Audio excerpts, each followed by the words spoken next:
مات شوی صف اتمه برخه.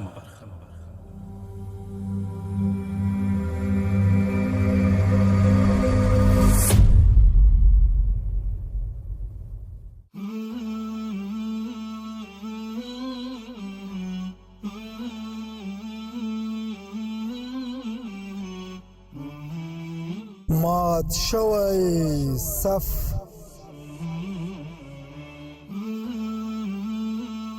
راځئ چې د تاریخ درسونه بیا راژوندي کړو. مات شوی صف.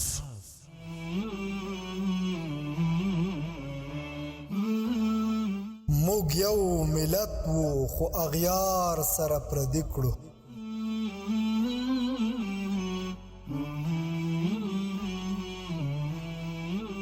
مات شوی صف. صف مات شو او له هرې درزې نه یې وینه وبهېدله.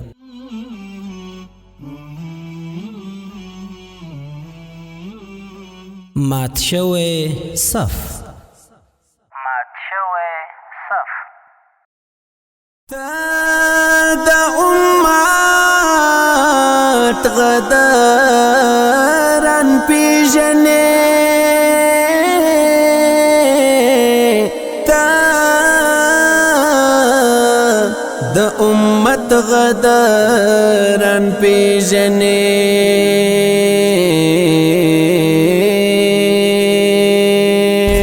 د مات شوي صف د خپرونې درنو او قدرمنو اورېدونکو، په دې هیله چې ټول به جوړ او روغ یاست. الله جل جلاله مو خوشحال لره. دا د زه محسن احسان یو ځل بیا د مات شوي صف چې ابو مسلم خراساني په نامه دی په خپرونه کې کوربتوب کوو. په دې هیله چې دا خپرونه هم تر پایه سره واورئ. درنو او قدرمنو اورېدونکو، په تېره برخه کې مو واورېدل خو اوس په انبار کې ابو منصور شتون نه درلود، نو د هغه کاکا عیسی بن موسی د هغه په ځای د خلکو څخه بیعت واخیست او د دې کار لپاره یې خپل قصید مکې ته هم ولېږه. دا چې نور څه وسول دا په نن خپرونه کې واورو ان شاء الله تعالی. خلیفه عبدالله سپاه د خپل مال او شتمنۍ له لارې د خپل خلافت د قیام او استحکام لپاره هماغسې کار واخیست لکه څنګه چې د امویانو د خلافت بنسټ ایښوونکي امیر معاویه رضی الله عنه تر کار اخیستی و. امیر معاویه رضی الله عنه هم د خپل مال او دولت په واسطه د خپل مخالفینو علویانو خولې وربندې کړې او هغوی خپل خواخوږي وګرځول. په همدې توګه د عباسي خلیفه په خلاف هم علویان د خلافت دعوه کوونکي وو. هغوی د عباسیانو سره یو ځای امویان په بربادي کې مهم رول درلود، خو اوس د عباسیانو د خلافت په اړه بالکل هماغسې ناخوښه او لکه څنګه چې د امویانو د خلافت په دوران کې ناخوښه او ناراضي وو. خو خلیفه سپاه هم د اموي خلافت خلیفه امیر معاویه رضی الله عنه په څیر علویان ته بې دریغه دولت او شتمني ورکړه او د هغوی خولې پرې پټې کړې. هغه وخت چې سپاه په کوپه کې خلیفه وټاکل شو، نو عبدالله بن حسن بن مثنى بن حسن بن علي او نور علوي خلک کوپې ته راغلل او ویې پوښتل چې څه خبره ده، په داسې حال کې چې خلافت زموږ حق دی، په دې باندې تاسو ولکه وکړه. دا هم هغه عبدالله بن حسن مثنى و چې زوی محمد په مکه کې د یوې غونډې په دوران کې عباسیانو او علویانو یو ځای د خلیفه په څیر منتخب کړي وو او هلته د سپاه ورور ابو منصور هم موجود و او دې غونډې د ټولو ګډون کوونکو سره یو ځای یې د هغه په لاس بیعت هم کړی و. خو خلیفه سپاه د عبدالله بن حسن مثنى تر مخه 10 لکه درهم وړاندې کړل، په داسې حال کې چې دا رقم د هغه سره موجود نه و. هغه د ابن مقرن څخه قرض واخیست او په دې توګه هر علوي په همداسې انعامونو او اکرامونو باندې مالامال او رخصت کړ. لا تر اوسه عبدالله بن حسن مثنى د خلیفه سپاه د حضور څخه نه وتللی چې د مروان بن محمد د وژل کېدو خبر راورسید او ترڅنګ یې ډیر زیات طلا او جواهر او نور قیمتي شیان د غنیمت په څیر راغلل. خلیفه سپاه ټول هغه قیمتي جواهرات او طلا د عبدالله بن حسن مثنى تر مخ کېښود چې بیا دا ټول شیان د یو تاجر د عبدالله بن مثنى څخه په 80,000 درهم واخیستل. مقصد دا چې عبدالله سپاه په دې کار کې لږ څه بې پروايي هم ونه کړه او که چیرې کړې یې وای نو بیا به علویان په څرګنده توګه د هغه مخالفت ته راوتل او هغه وخت دا ډیر زیات شونې هم و ځکه د هغوی نقیبانو په خلکو کې پوره او پراخ اغیز درلود. نو که چیرې علویانو په مخالفت لاس پورې کړی وای د عباسیانو د خلافت قیام ناشونی کېده. په دې خاطر د عبدالله سپاه په کارنامو کې تر ټولو ستره کارنامه همدا شمیرل کېږي چې هغه ټولو علویانو ته مال او شتمني ورکړه او هغوی د مال په زور چوپ کړل او هیڅوک یې د مخالفت لپاره پاتې نشول. د خلیفه عبدالله سپاه د مړینې نه وروسته علویان یو ځل بیا د خروج لپاره تیار شول، خو اوس وخت تېر شوی او د عباسیانو خلافت مستعد او مستحکم شوی و. په هر صورت ابو جعفر منصور د حج نه وروسته انبار ته ورسید او د عباسیانو دویم خلیفہ وګرځید تر هغه چې د هغه د نسبت پورې اړه لري. نو ابو جعفر منصور بن محمد بن علي بن عبد الله بن عباس بن عبد المطلب دی او د مور نوم یې سلامه و چې یوه بربري وینځه وه. ابو جعفر منصور په 95 هجري کې په داسې حال کې چې نیکه یې ژوندی و پیدا شوی و، خو یو شمېر نور تاریخ پوهان یې د پیدا کېدو وخت 101 هجري کال لیکلی. ابو جعفر منصور په پوهې، شجاعت، میړانې او بهادرۍ کې ځانګړی امتیاز لري. هیڅکله هم د الله العب پورې لوري ته نه دی تللی. د ادب او فقه عالم و. امام ابو حنیفه رحمه الله د هغه د قضا څخه د انکار په خاطر بندي کړ چې د هغه په زندان کې وفات شو. خو یو شمېر خلک بیا وایي چې امام ابو حنیفه رحمه الله د ابو منصور پر خلاف د خروج فتوا ورکړې وه، نو په دې خاطر یې هغه ته په زندان کې زهر ورکړل او شهید سو. منصور ډیر بلیغ او ښه خطیب هم و. د حرص او بغض په خاطر یې ورته محتم ویلي. عبدالله بن معاویه بن هشام بن عبدالملک اموي په 108 هجري کال کې یعنی د منصور د خلافت په دوران کې په اندلس کې خپل حکومت جوړ کړی و. تاریخ پوه ابن عساکر لیکلي چې هغه وخت چې منصور متعلم او یو لوري بل لوري به ګرځېده، یو ورځ د یو کور تر مخ په لاره تېرېدلو ورغی. نو څوکیدار ترې د 2 درهمو د ورکړو غوښتنه وکړه او ورته وویل تر هغې چې رقم ور نه کړې په دې لاره قدم نشي پورته کولی. منصور ورته وویل زه بنو هاشم یم، ما ته یې معاف کړه. خو څوکیدار ونه منل. بیا ورته منصور وویل زه د رسول الله صلی الله علیه وسلم د کاکا د زامنو څخه یم، خو هغه بیا هم ونه منله. بیا ورته منصور وویل چې زه په قرآن پوهېږم، ما د دې محصول نه معاف کړه، خو هغه ونه منله. منصور ورته وویل چې زه ډېر لوی فقیه عالم یم، خو هغه بیا هم ونه منله. بالاخره منصور مجبور شو هغه څوکیدار ته 2 درهمه ورکړه. د همهغې ورځې راهیسې منصور اراده وکړه چې مال او دولت راټول کړي. منصور یو ځل خپل زوی مهدي ته نصیحت وکړ چې بادشاه د رعیت د اطاعت نه پرته بادشاه کېدی نشي او رعیه د عدل نه پرته د هغه اطاعت نشي کولی. تر ټولو ښه انسان هغه دی چې د قدرت درلودو سره بیا هم عفو وکړي، او تر ټولو بې عقله هغه دی چې په ظلم لاس پورې کړي. په هیڅ معامله کې د غور او فکر نه پرته حکم کول پکار نه دی، ځکه فکر او زغم په خپله یوه آینه ده چې انسان پکې خپل حسن او ښایست کتلی شي. ګوره چې تل د نعمتونو شکر ادا کړي، د قدرت په وخت کې عفو وکړي، د زړونو د راجلبېدلو سره یو ځای د اطاعت امید او هیل لره، د فتحې په وخت کې د تواضع او رحمت نه کار اخله. خپرونې درنو او قدرمنو اورېدونکو، دا د نن ورځې مسؤلینو ته هم یوه خوندوره وینا ده. وینا باک نه کوي چې د هر چا له خولې راوتلې وي، خو چې ښه خبره وي باید هر انسان یې ومني. ابو منصور د عباسیانو دویم خلیفه او ابو مسلم هغه سره د بیعت وروسته د خراسان په لور ولاړ. په هغه وخت کې ابو منصور د ابو مسلم سره هیڅ غرض ونه کړ، خو د ابو مسلم خراساني ورځ په ورځ زیاتېدونکي ځواک د واکمنۍ لپاره د هغه حرص او د خراسان څخه د وتلو او په نورو سیمو کې د خپل توان زیاتول او په نورو ځایونو ولکه کول ابو منصور د ده په اړه اندېښمن کړی و. هغه هوډ کړی و چې هر وخت ورته مناسب فرصت ترلاسه شي، نو ابو مسلم خراساني د له منځه وړلو لپاره به هرومرو په هغه لاس پورته کوي. غداران پیژنې تا د امت غداران پیژنې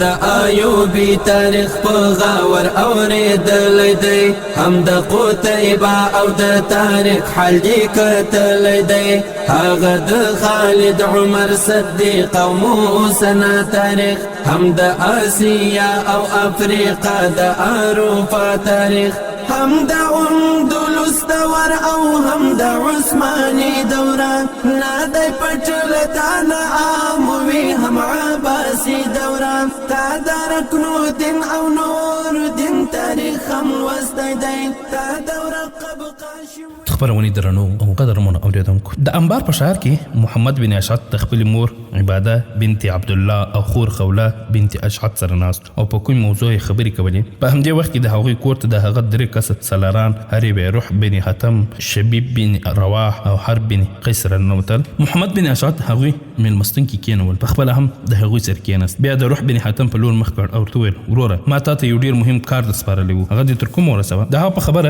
ابن حتم مسکی شو او ورته وویل زه هم د هغې کار په اړه دلته راغلی یم. خبره دا ده چې کوم کسان چې ما د اقلیما د خور ارم د پیدا کېدو لټون لپاره استولی وو، هغوی تر یو حد د ارم د پیدا کېدو درک معلوم کړی دي، که څه هم ادرس یې نه دی معلوم، خو د پیدا کېدو هیلې یې زیاتې شوي دي. په حقیقت کې د اقلیما خور ارم همدلته د استراباد په شاوخوا کې د خپلې خور اقلیما څخه جدا شوې ده. د استراباد نه په 100 میله لرې یو کلي کې دي، او بیا د هغه کلي یو پادوان دی چې د هغه کلي نه بیرون حیوانات پالي، همهغه د اقلیما مشر خور ارم د حالات خبر دی. د هغه خبره ده چې زما ملګرو ماته کړې ده، خو ما په خپله د هغه په ادوان سره نه دي کتلې. ما غوښتل چې تر هر څه لومړی پرې تا خبر کړم، ځکه که ما د هغه سره کتلي وو نو هغه به شکمن شوی وو او چیرې به یې ځان رانه پټ کړی وو. په هغه صورت کې به موږ ته د ارم په اړه معلومات نه ترلاسه کېده. په دې خاطر د هغه سره د لیدلو او د ارم په اړه د درک خرق د پیدا کولو د مخه ستا لوري ته راغلم. وروره اوس که ته د هغه په ادوان سره خبرې وشي نو د ارم بن مروان بن محمد په اړه به معلومات ترلاسه شي. تر دې ځایه د خبرو وروسته کله چې روح بن حاتم چوپ شو نو محمد بن اشعث ورته ویل تاسو لږ شېبه کښېنئ، زه به د خپلې مور او خور سره په دې اړه خبره وکړم او بیرته به راستون شم. د دې خبرې سره سم محمد بن اشعث د هغه ځای څخه ووت. لږ شېبه وروسته بیرته راستون شو او خپلو درې واړه ملګرو ته یې وویل زما سره راځئ. د هغه د خبرې سره سم درې واړه پورته شول او د محمد بن اشعث تر شا روان شول. چې د حویلۍ نه ووتل بیا ورته محمد بن اشعث وویل تاسو د انبار ښار شرقي برخې ته ځانونه ورسوئ او زما انتظار وکړئ، خو ځانونه په ښه توګه تیار کړئ. موږ به د استراباد په لور کوچ کوو. زه به لومړی خپل ورور حازم بن خزیمه هم د خپل پلان څخه خبر کړم او بیا به د خلیفه ابو منصور دربار ته لاړ شم او هغه نه به هم اجازه واخلم او ورته ووایم چې د یو شمېر ضروري امور په خاطر به زه څو شپې د انبار نه بیرون تېروم. زه هیله لرم چې هغه به اجازه راکړي او د هغه د اجازې نه وروسته به زه د انبار د ښار په شمالي شرقي برخه کې له تاسو سره وینم. د هغې وروسته به بیا ټول د استراباد په لور روانېږو. روح بن حتم، شبیب بن رواح او حرب بن قیس درې واړو د محمد بن اشعث د دې وړاندیز سره اتفاق وکړ. بیا هغوی درې واړه د هغه ځای ولاړل. د هغې د تللو وروسته محمد بن اشعث د خپل کور تر څنګ کور ته وننوت. دا کور د هغه د ترور زوی حازم بن خزیمه پورې اړوند و. هلته حازم بن خزیمه سره وکتل او د خپل پلان لپاره یې ترې اجازه واخیسته. بیا نیغ د ابو منصور قصر ته لاړ او د هغه څخه د انبار د ښار څخه د بیرون د څو ورځو د تېرولو اجازه واخیسته. د هغې نه وروسته بیرته خپل کور ته راغی، د مور او خور نه اجازه واخیسته او بیا په خپل آس ضروري شیان بار کړل او پښه یې پرې واړوله او د انبار ښار څخه بیرون ووت. کله چې د انبار ښار شمالي برخې ته ورسېد نو ویې کتل چې درې واړه سالاران یې همدلته انتظار ولاړ دي. هلته د ورسېدو سره یې سمې هغوی له ځان سره روان کړل او خپل منظر په لور روان شول. څلور واړه به لا دوه پر لانګه واټن نه ووهلی چې دوه کسه سپاره یې مخې ته راغلل. کله چې رانږدې شول نو داسې معلومېده چې محمد بن اشعث هغوی سره پېژندل. په دې خاطر یې د خپل آس واګې راکېدې او تم شو. د هغه په لوري په کتلو سره د هغه ملګرو هم خپل آسونه تم کړل. مخامخ راتلونکي دوه کسه اسپاره چې رانږدې شول نو هغوی هم ودرېدل. د هغوی په کتلو سره دوی څلور واړه ډېر زیات خوشحاله شول، ځکه دا هم هغه کسان وو چې د محمد بن اشعث د وینا په اساس روح بن حتم د اقلیما د مشر خور د پیدا کولو لپاره توظیف کړي وو. کله چې هغوی رانږدې شول نو محمد بن اشعث ترې وپوښتل دوستانو ایا زموږ لپاره کوم نوی او ښه خبر لرئ؟ د هغه په جواب کې د هغو دوه څخه یوې وویل یقینا چې ستاسو لپاره مو د ځان سره ښه خبر راوړی دی، ځکه چې د استراباد په سیمه کې د ارم د لټون په لړ کې موږ ته د یو پادوان مشکوک ښکاره کېده. موږ د ډېرو خلکو څخه په ډېره پټه توګه پوښتنه وکړه خو ټولو د همدې پادوان په لور لاس نیوه. دا پادوان هم یو ډېر نیک د ښه خوی خاوند او دینداره شخصیت دی. د همدې سړي په لور د اشارو نه وروسته مو روح بن حتم ستاسو په لور معلومات لپاره درولېږه، خو د هغه په نه موجودیت کې موږ د دې بوډا نیک شخصیت سره ناسه پاسه پیدا کړه او په دې اړه مو ترې ډېرې پوښتنې وکړې. کله چې هغه وپوهېده چې موږ د اقلیما د خور ارم دښمنان نه یو بلکې د دې دواړو خویندو د یو ځای کېدو او خوندي ساتلو هڅې کوو نو بیا موږ ته ټول هغه څه چې موږ غوښتل موږ ته یې وویل. محمد بن اشعث ترې په ډېر دلچسپي وپوښتل څه ډول راز؟ د هغه په ځواب کې هغه راغلی وویل ښه وشول چې تاسو زموږ لیدنه همدلته انبار ته نږدې وسوم. اوس تاسو ته استراباد په لور د تللو اړتیا نشته ځکه اقلیما مشر خور ارم هلته نه اوسېږي. هغې هلته څو ورځې قیام کړی و خو دا هغه وخت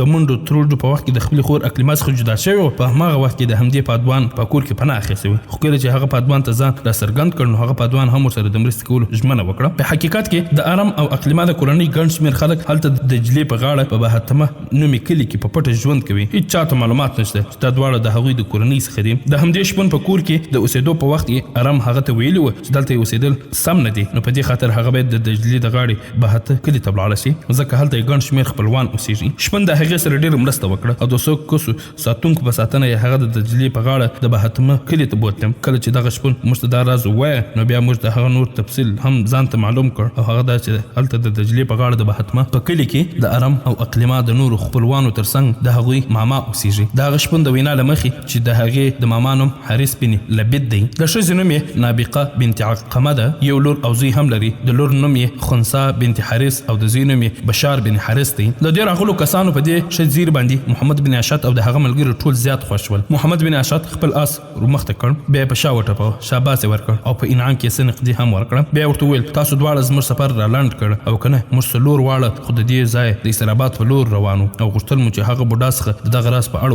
وپوښتو. شونې وه چې په دې هڅې کې به موږ ته ډېرې شپې او ورځې به کار وي، خو تاسو زموږ دا کار بالکل راټول کړ. اوس به بیرته ستنېږو او د دجلې د غاړې کلي بهتمه ته به ځانونه رسوو. ټولو د محمد بن اشعث د دې وړاندیز سره موافقه وکړه. بیا د خپلو اسونو مخونه راوګرځول او د دجلې سیند په لور یې رهي کړل. د حقی جګړه بیرغونه سلطان وو د تور قلم او د جهاد رهبر دین یې کړ روشانه پر جهاد لمر پوشان رهبر زمنم چې ته د اسلام د باتوران پیژنې خدا غداران پیژنې خدا غداران پیژنې خدا غداران پیژنې تا ته تاریخونه د حوتین او د تبوک یادي تا ته د دمشق لیبیا غزاوي د یرموک یادي تا د عمر مختار قعقاع تاریخ لوستی دی تا د قادسې وها تکبیر ته فکر کړی دی تا ته د خیبر د عالي هر گزار معلوم د خبرونه درنو او قدرمنو اوریدونکو د دې کل سره نږدې د یو سړی ترڅنګ محمد بن اشعث خپل آس تم کړ د هغه سره ملګرو هم خپل آسونه ودرول بیا محمد بن اشعث خپل ملګرو ته وکتل او ورته وویل تاسو پنځه واړه همدلته په دې سړی کې تم شئ ځکه که چیرې موږ ټول یو ځای د حارث بن لبید کور ته ورشو نو هغه به په موږ باندې شک وکړي او هغه څه چې ترې موږ پوښتو د هغې څخه به انکار وکړي په دې خاطر زه غواړم هغه لوري ته ځان ته ورشم د هغه سره به خبرې وکړم او هر څه چې بیا مخته راغلل دلته په سړی کې به له تاسو سره شریک کړم ګورئ چې تر لږ شېبې پورې لمر پرېوځي زه غواړم چې د حارث بن حارث لبید سره د خبرو وروسته راتلونکې شپه په همدا سرای کې ترسره کړو د هغه وروسته به د حالات سره سم خپل پلان جوړو هغوی پنځو واړو د محمد بن اشعث دا وړاندیز ومنه هغوی سرا ته لاړل خو محمد بن اشعث خپل آس د حارث بن لبید د بهتمه د کلي په لور په ځغاسته کړ کلي ته د ورننوتلو سره سم د خلکو څخه د حارث بن لبید د کور پوښتنه وکړه بالاخره د هغه د کور دروازې ته راورسېد د خپل آس څخه راکښته شو او بیا راغی او د هغه د کور دروازه یې ور وټکوله لږ شېبه وروسته دروازه پرانیستل شوه د دروازې پرانیستونکي 15 کلن ماشوم و د محمد بن اشعث د کتلو سره سم یې ورته وویل ما خو ونه پېژندې ته څوک یې او د چا سره کتل غواړې محمد بن اشعث ورته په خندا وویل که زه غلط شوی نه یم نو ستا نوم بشار بن حارث دی هغه هلک وخندل او ورته وویل چې هو زما نوم بشار بن حارث دی تر دې وخته پورې د کور څخه یو بله کوچنۍ نجلۍ چې عمر به یې 12 کاله و هم دروازې ته راغله او د خپل ورور بشار بن حارث خواته ودرېده محمد بن اشعث د هغې په لور د کتلو په وخت کې وویل که زه غلط شوی نه یم نو ستا کوچنۍ خور نوم خنسا ده هغه هلک نور هم خوشحاله شو خنسا بن حارث هم د خوشحالۍ نه ټوپونه وهل ان تر دې چې محمد بن اشعث بشار ته وویل بیرته لاړ شه او خپل پلار دې حارث بن لبید ما ته راولېږه د هغه په دې خبره دواړو ورور او خور شاته شول محمد بن اشعث هم ولاړ په خپل آس د حویلۍ نه بیرون د یوې ونې سره وتړه ډېر وخت لا نه و تېر شوی چې یو کس د دروازې تر شا راغی تر دې وخته پورې محمد بن اشعث هم دروازې ته راورسېد هغه راغلی کس محمد بن اشعث وویل زما نوم حارث بن لبید دی زما زوی ما ته وویل چې تاسو غواړئ زما سره ووینئ ایا زه پوښتنه کولی شم چې تاسو څوک یاست او د کومه ځای راغلي یاست او د څه په اړه زما سره کتل غواړئ محمد بن اشعث په غور سره ورته وکتل او ورته وویل آیا دا ټولې خبرې باید دلته په ولاړې وکړل شي زه له تا سره په یوې ډېرې مهم موضوع باندې خبرې کول غواړم چې په هغې کې خیر او ښېګڼه پټه ده حارث بن لبید لږ شېبه فکر وکړ بیا وویل راځه دننه راځه محمد بن اشعث حویلۍ ته وننوت حارث هغه په مېلمستون کې کېناوه کله چې دواړه کېناستل نو بیا حارث بن لبید ورته وویل اوس راته ووایه ما ته څه ویل غواړې د هغه په دې خبره ورته محمد بن اشعث په ډېره پټه توګه د اقلیما سره د کتلو او بیا د هغې د خور ارم د پیدا کولو په لړ کې د استراباد کې د هغه شپانه سره کتل او د ارم په اړه د هغه څخه معلومات ترلاسه کول او بیا تر دې ځایه پورې رسېدلو ټولې پیښې ښه په تفصیل سره بیان کړه د دې ټول تفصیل د اورېدو نه وروسته حارث بن لبید تر لږ وخته پورې په فکر کې ډوب شو ان تر دې چې محمد بن اشعث ورته وویل ته به زما له اړخه کوم شک او شبه نه کوې زه د اقلیما او ارم دواړو نه پرته ستا د دوست او غمګسار یم ستاسو دښمن نه یم د محمد بن اشعث د دې الفاظو په مقابل کې حارث بن لبید یوه اوږده ساه واخیسته او بیا په ډېره غمناکه توګه وویل ارم ناروغه ده پرله پسې غم او ستونزو د هغه وجود ډیر خراب کړی دی هره ورځ په ژړا او ویلا وي زه دلته د هغې د شتون څخه انکار نه کوم هغه هم دلته زما په کور کې اوسېږي ته زما سره ځه چې زه در سره ملاقات کړم د دې خبرې سره سم حارث بن لبید د خپل ځای څخه پورته شو محمد بن اشعث د هغه تر شا روان شو دواړه یوې کوټې ته ورننوت هلته بشارت او خنسا دواړه ورور او خور د مخکې نه موجود وو د هغوی سره یوه ښځه هم ناسته وه چې کیدای شي هغه به د حارث ښځه نابقه بن علقمه و مخامخ یو لمس باندې یوه نجلۍ پرته وه چې رنګ او شکل او صورت یې بالکل د اقلیما په څېر و کله چې دوی دواړه کوټې ته وننوتل نو هلته ناست ټول خلک له خپلو ځایونو څخه راپورته شول او دوی ته یو شراغلاس ووایه په لمس یې پرته نجلۍ هم راپورته شوه او کښېناسته حارث بن لبید محمد بن اشعث په یو خالي ځای کې د کېناستلو په خاطر اشاره وکړه محمد بن اشعث هلته کېناست بیا نو هغه نجلۍ چې په لمس یې پرته وه راپورته شوې او شکل او صورت یې د اقلیما سره یو شانتیوالی درلود او کیدای شي چې هغه به ارم و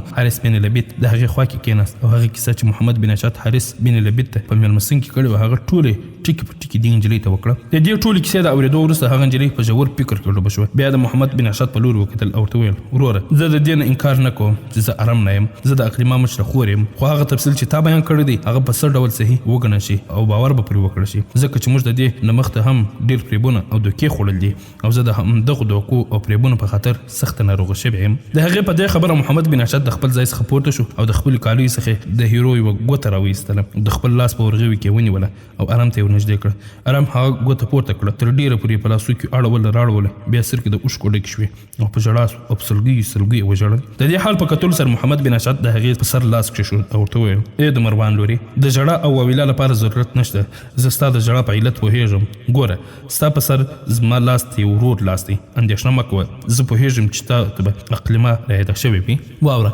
هغه بالکل په خیرات سره ده او په یوه خوندي ځای کې قیام کړی دی. هم هغې ما ته ستا د لټون په خاطر ویلي و، ما هم د خپلو ملګرو سره هلې ځلې وکړې چې بالاخره په استراباد کې شپون مخې ته راغی او ستا ټول معلومات مو ترې واخیست او موږ ټول دلته راغلو. زه به خپل ځان هم در وپېژنم، که څه هم زه د بنو عباس او د لشکر سالار محمد بن اشعث یم، لیکن زه د بنو امیه دشمن نه یم، حق ته حق وایم، خیر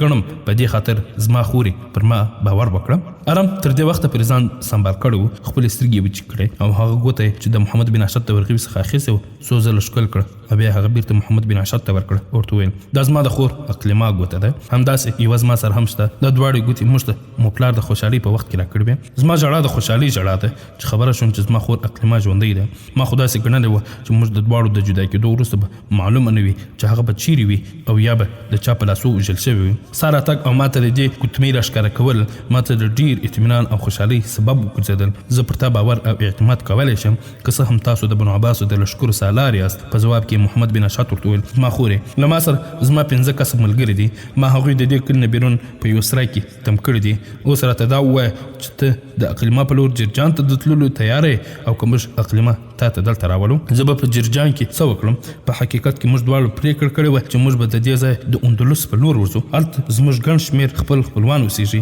زه غواړم چې زما خور دلته زما د ماما کور ته راوستل شي او بیا موږ د حالاتو څارنه وکړو او که چېرې کومه خوندي لار راته پیدا شي او څوک له موږ سره مرسته وکړي تر څو اندلس ته مو ورسوي نو بیا به د اندلس په لور روانېږو. کله چې ارم خبرې تم کړې محمد بن اشعث ورته وویل په دې لړ کې به تاسو اندېښنه نه کوئ، زه به تاسو دواړې خویندې له دې ځایه په پوره خوندیتوب باسم او تر اندلسه پورې د ورسولو مسؤلیت مو هم په غاړه اخلم. زه در سره ژمنه کوم چې کله تاسو دواړې خویندې دلته د ماما په کور کې سره رايوځای شوي او بیا مو کله چې د اندلس په لور د تللو اراده وکړه نو زه به ستاسو په خوندي توګه د دې ځایه وکاږم او په پوره خوندي توګه به مو تر اندلس پورې ورسوم. په دې اساس په دې اړه به بالکل اندېښنه نه کوئ. د محمد بن اشعث په دې خبرو باندې ارم د خوشحالۍ نه په ځمکه نه ځای ده. وویل که چیرې خبره همداسې وي نو په موږ احسان وکړه او اقلیمات دلته راوله، هغه به هم دلته د څو ورځو لپاره د خپل ماما په کور کې پاتې شي. د هغې وروسته به حالاتو مطالعه وکړو او وبه وینو چې څه وخت موږ دواړه خویندې د اندلس په لور تللو ته تیارېږو. د ارم په دې خبرو باندې محمد بن اشعث هم ډېر خوښ شو او وویل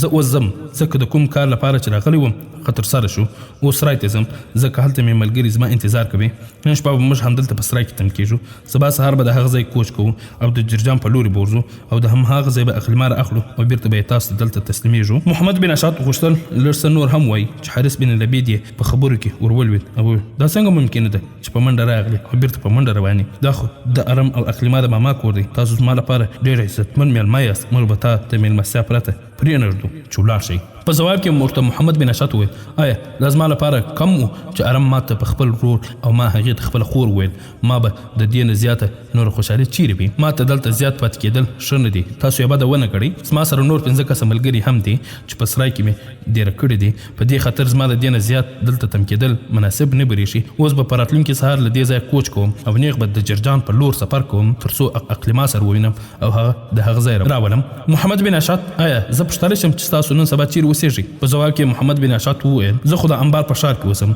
زه د خپل کاکا د وژونکي څخه د انتقام د اخیستلو لپاره وتلی وم چې د اقلیما سره هم مخ شوم. ارم ورته وویل تا د خپلو خبرو په وخت کې د خپل کاکا نوم سلیمان بن اکثر واخیست، آیا هغه ستا سکه کاکا و؟ محمد بن اشعث ورته په خندا وویل نه، هغه زما سکه کاکا نه و او نه مو ورسره کومه نسبتي رشته او خپلوي درلوده، هغه یوازې زما د پلار دوست او زما پلار ورته ورور ویلو. نسبتي دوستي مو ورسره نه درلوده بلکې مسلکي اختلافات مو هم سره درلودل، خو د دې سره سره بیا هم هغه زما د پلار ډېر نږدې ملګری او دوست او څرنګه چې زما پلار ورته ورور ویلو نو په دې اساس ما هم ورته کاکا ووایه. په دې خاطر د هغه قاتلان څخه انتقام اخیستل پر ما فرض نو ما د هغه قاتلان په خپل سزا ورسول. په دې وخت محمد بن عشاد چوپ شو. نو د ارم او اقلیما ماما حارث بن لبید د فکرونو په سمندر کې ډوب خپل ژغ راویست او وویل زما دوسته آیا خبر به زما د بې عزتۍ سبب نه ګرځي چې زما د لور یو محسن یو مربي او احسان کوي چې زما کور ته راغی او ما یې هیڅ ډول خدمت ونه شو کړی. د بیګانه بصیر راغی او بیرته په منډه لاړ. په جواب کې محمد بن عشاد ملا وټپوله او ورته وویل اوس راته اجازه راکړئ چې زما ملګري به هلته په سرای کې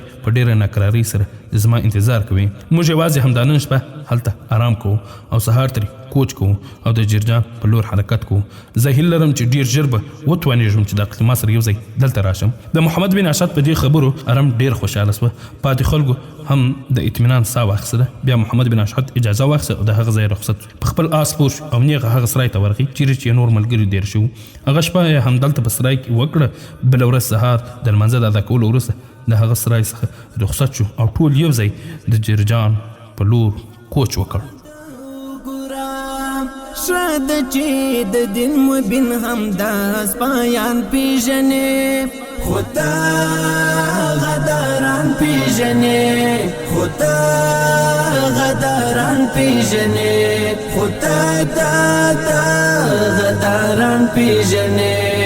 چا چې د تاریخ او د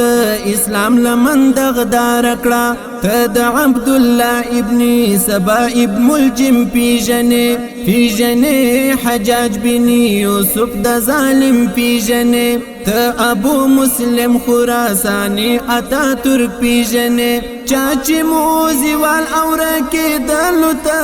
اشر کوا ته العلقمی متوکل مستعن پیژنې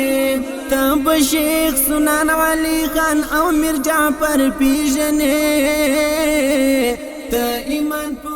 خبرونه ترنو او قدرمن اوریدونکو محمد بن عشاد او ملګری یو مازیګر د سالم بن تمازر سرای ته وننوتل.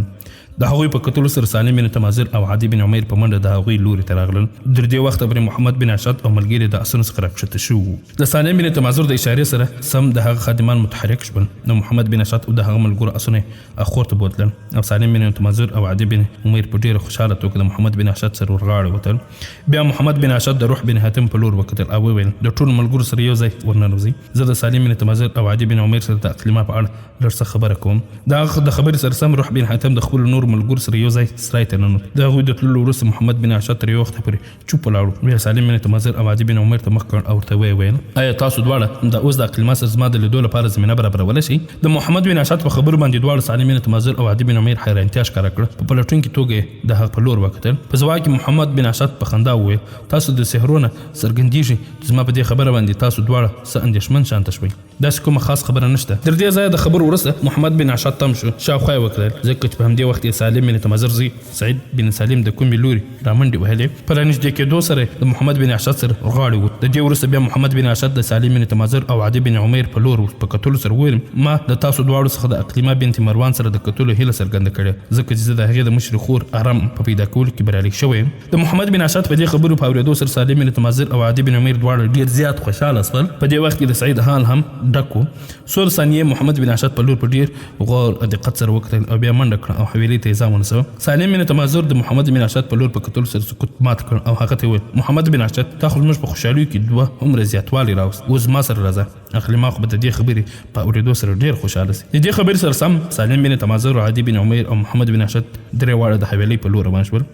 لبل اړخه سعید بن سالم هم په منډه منډه حویلۍ ته ورننوتی. په دې وخت کې اقلیما رمیلا او کلثوم ټولې په یوه خونه کې ناستې وې او په کوم موضوع بحث کاوه. کله چې سعید بن سالم دغسې په منډه ورننوتونکي وکتل نو حیرانې شوې. تر ټولو زیاته اندېښنه اقلیما ته وه. خو څنګه چې سعید بن سالم کوټې ته ورنوت نو خور یې کلثوم ترې وپوښتل وروره څه خبره ده ولې داسې په ځغاسته منډه راغلې؟ ابن سالم په خندا ورته ویل د دې نه مخته هم زه یو ځل همداسې په منډه دلته حویلۍ ته راننوتی یم. هغه وخت زما د خور اقلیما لپاره یو ډېر ښه خبر له ځانه سره راوړی او نن هم زه په منډه حویلۍ ته راننوتم او د اقلیما خور لپاره یو ښه خبر له ځان سره لرم او هغه دا چې د هغې د خور ارم په اړه معلومات ترلاسه شوي دي. د سعید بن سالم په دې خبرو اقلیما وخوړېده او د ډېر خوشحالۍ نه یې خپله ځای پورته شوه. سعید بن سالم ته مخ وروره تا ته څنګه سرګند شو زما د آرام خور لټون شو دي په دې وخت کې ورته د ډیر خوشحالي په بزا کې ویل خو جانې هم هغه محمد بن اشد چې یو ځل مخ ته راغلی یو ځل بیا راغلی دي په خو درې ملګري لزان سره درلودل خدا ځل لزان سره 15 کسان راوسري دي داغه 15 واړه ملګري هم هلته په سرای کې مشول خو محمد بن اشد د ابا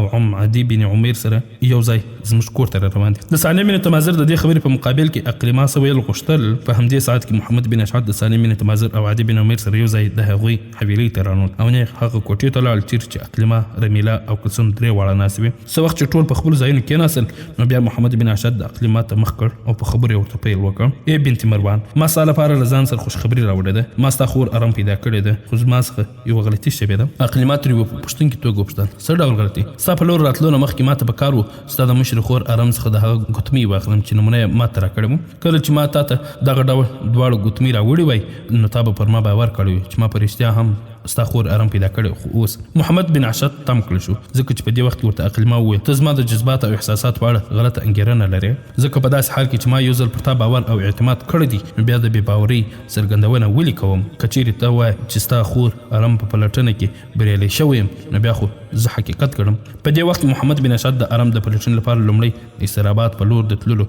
بیا په لار کې د خپلو ملګرو سره کتلو او بیا د دجلې په غاړه د پروت باتمه د کلي د پورې د ورتګ او هلته د اقلیما د خور آرام د ماما حارث بن لبید مانی نابقه بن علقمه او د هغوی دواړو کوچنیانو هر یو خنسا بنت حارث او بشار بن حارث سره د کتلو ټوله کیسه ټیکي په ټیکي بیان کړه اقلیما د دې ټول تفسیر په اورېدو باندې دومره خوشحاله سوه چې د خوشحالۍ نه په ځمکه نه ځایده محمد بن اشد تا خو بالکل کمال کړی دی ما خو هیله نه درلوده چې تاسو به دومره ژر زما د خور په موندلو کې بریا ترلاسه کړئ محمد بن اشد ورته په خندا وویل ستا خور آرام هم پر موږ باندې د شک او شبهې څرګندونه کولم خو کله چې په خپل ورغوي کې هغه ګوتمۍ تا را کړې وه هغه ته وړاندې کړه نو هغه ګوتمۍ واخیسته تر ډېره هغه ګوتمۍ ته په زیر کتل بیا په ژړا پیل وکړ سلګۍ یې وهلې کیدای شي د هغې دغه ژړا د خوشحالۍ ژړا وه ځکه چې هغې ته د خپلې ورکې شوې خور ته پیدا کېدو یوه نښه ترلاسه شوې وه د هغې وروسته یې بیا تر ډېره پورې هغه ګوتمۍ ښکلوله د محمد بن اشد په دې خبرو د اقلیما سترګې هم د اوښکو ډکې شوې او د شونډو په چیچلو یې پیل وکړ خو ژر یې ځان کنټرول کړ او بیا په ډېر ممنیت سره محمد بن اشد په لور وکتل او ورته ویل ما سره داسې الفاظ نشته چې ستا نه د ممنیت په خاطر څرګند کړم هو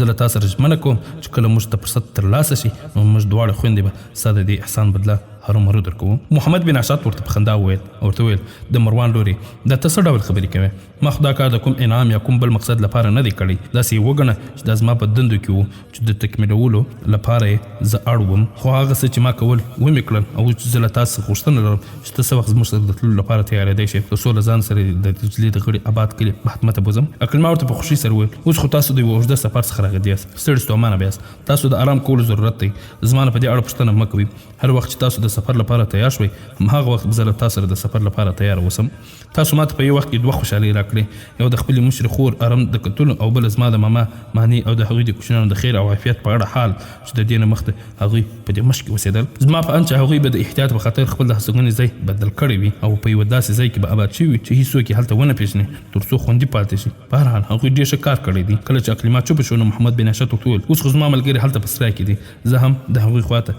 هم هلته سرای ته ورځم تر دې وخته پورې به زموږ آسونه د آرام کولو سره سره خپل نسونه هم ډک کړي وي زه غواړم چې نن د ماخستن د لمانځه وروسته د خپل منزل په لور روان شم ای د مروان لورې زه غواړم چې تا ژر تر ژره هلته ورورسوم او بیا د انبار په لور ولاړ شم تاسو دواړه خویندې به تر یو وخته پورې د خپل ماما په کور کې یاست دا په دې خاطر وایم چې ستا مشره خور آرام ناروغه ده کیدای شي د هغې ناروغتیا د دې ټولو غمونو او مصیبتونو چې پر راغلي دي له دې سببه وي کله چې ته ورسره ووینې نو د هغې ټول تکلیفونه او ستونزې به راکمې شي او روغتیا به ومومي زه به هم هلته له تاسو دواړو خویندو سره اړیکه نیسم او کله چې مو اراده وکړه چې اندلس ته د اندلس په لور سفر ته تیار یاست نو بیا اندېښنه مه کوئ زه به تاسو د دجلې د دغه کلي څخه بوځم او تر اندلس پورې به م د رسېدو دنده به اجرا کړم کله چې محمد بن اشد چوپ شو نو اقلیما په ډېره اغېزناکه توګه د اندېښنې په سیند کې ډوبه محمد بن اشد په لور کتل سره وویل ستا خلوص ستا ځان څارنه ستا قربانۍ ستا همت ستا جرأت او مېړانې ته سلام وړاندې کوم کاشکې چې کور دې دلته نږدې وای نو زه به هلته ورغلی وم ستا د مور او ستا د خور سره به مو کتلي وای خو زما الله ته به داسې منظوره نه وي چې موږ دواړې خویندې په هر ځای اوسېږو په ټول ژوند کې به ستا د احسان له یاده ونه کاږو او ممنون به دي یو تر دې ځایه د خبرو وروسته اقلیما چوپه شوه نو د ثاني منټ مزر ښځه رمیله د خپله ځایه پورته شوه او د خپل لور کلثوم ته یې وویل لورې راپور شه چې دواړه بازار ته ولاړ شو او د اقلیما لپاره د کالیو نه پرته څه نور ضروري شیان هم خریداري د هغوی په دې خبر اقلیما سم د لاس سره خپله ځایه راپورته شو او مخکې راغله او رمیله یې د لاس نه ونیول ورته ورته وویل مورجانې هېڅ کله هم داسې ونه کړې له ما سره د پخوانه هم ستاسو د لاسو کالي شته ما ته د نورو کالیو ضرورت نشته ما ته ستاسو د مینې نه پرته نور هېڅ هم نه دي پکار. رمیلا غوښتل د اقلیما د خبرو ځواب ورکړي چې په همدې وخت کې محمد بن اشعث سالم بن تمازر ته وویل په دې وخت کې زه په یوې ډېرې مهمې مسلې باندې تاسو سره خبرې کول غواړم او دا کار د اقلیما او ارم دواړو د خوندي پاتې کېدو په خاطر کوم. د نن وروسته چې هر څوک درڅخه پوښتنه وکړي چې څو لورګانې دي نو ته ورته د یوې په ځای 3 وایه. د مشر نوم ارم دی د منځنۍ نوم اقلیما او د درېیمې او کشري نوم کلثوم دی ځکه چې څه وخت چې زه اقلیما له ځان سره اخلم او د دجلې په لور روانېږم او آیا زه دغه دواړې نجونې د دجلې د غاړې د کلي بهتمه څخه باسم او د اندلس په لور یې بوزم او څوک چې موږ باندې په لاره کې تعرض وکړي یا موږ تم کړي او د دې نجونو په اړه راڅخه پوښتنه وکړي چې دا څوک دی له ما څخه زما په اړه پوښتنه نه کوي ځکه ټول لښکریان مې پېژني خو بیا هم که کوم اجنبي سره مخ شوم او اقلیما او ارم په اړه رانه وپوښتي نو زه ورته ویلی شم چې د جرجان د سرای د مالک سالم بن تمازر لورګانې دي. په دې اساس به څوک د نورو زیاتو پوښتنو کولو جرأت ونه کړی شي. د محمد بن اشعث په دې خبرو ورته اقلیما په ستایونکي توګه وکتل. په همدې وخت کې سالم بن تمازر ویل زما زوی ستا خبره صحیح ده بس داسې یې وګڼه چې د نن وروسته زما 3 لورګانې دي تر ټولو مشرې ارم زویې اقلیما او تر ټولو کشرې کلثوم ده. د دې خبرو سره سم محمد بن اشعث خپل ځای پورته شو. سالم بن تمازر او عدي بن عمیر هم د خپل ځایونو څخه راپورته شول. بیا د اقلیما په لور د کتلو په وخت کې محمد بن اشعث ویل د مروان لوري د مخزن د لمانځه وروسته تیار اوسه موږ به د دې ځای د دجلې د سیند په لور کوچ کوو. اقلیما ورته په خندا شوه او د اثبات په توګه سر وخوځاوه. په دې وخت کې محمد بن اشعث د سالم بن تمازر او عدي بن عمیر سره یو ځای د حویلۍ څخه راووتل او سرای په لور روان شول. په همدې شپه د مخزن د لمانځه وروسته محمد بن اشعث د اقلیما سره یو ځای د جرجان څخه د دجلې په لور کوچ وکړ. د مات شوي ثبت داستان درنو او قدرمنو اوریدونکو دا چې نور څه وسول دا به په راتلونکي خپرونه کې واورو ان شاء الله تعالی. دا خپرونه مو محسن احسان چمتو او تاسو ته وړاندې کړه. در بیا چې تاسو په درنه حضور کې را حاضرېږو تاسو ټول په الله جل جلاله سپارو. السلام علیکم ورحمت الله وبرکاته. ران پیژنې شور د جذبو جوړ ک پیمال شوی مو عظمت دی پاڅه توري و شرنګ و ننګ ته ضرورت دی حسب د ننګ بیرغ کده سعید بن خالد غوندي ځان قربان کړه ته هم د امت د هر شهید غوندي تا ته د خبیب د عشق او در قصه معلومه ده تا ترنګ په وینو د سنوار قصه معلومه ده نوم د ملا عمر منصور جلال ته اورېدلی دی تاریخ غزنوي میرویس ابدال دې هم لوستلی دی تاریخ غزنوي میرویس ابدال دې هم لوستلی دی ویان د تاریخونو د محسن احسان پیژنې ویان د تاریخونو د محسن احسان پیژنې خدا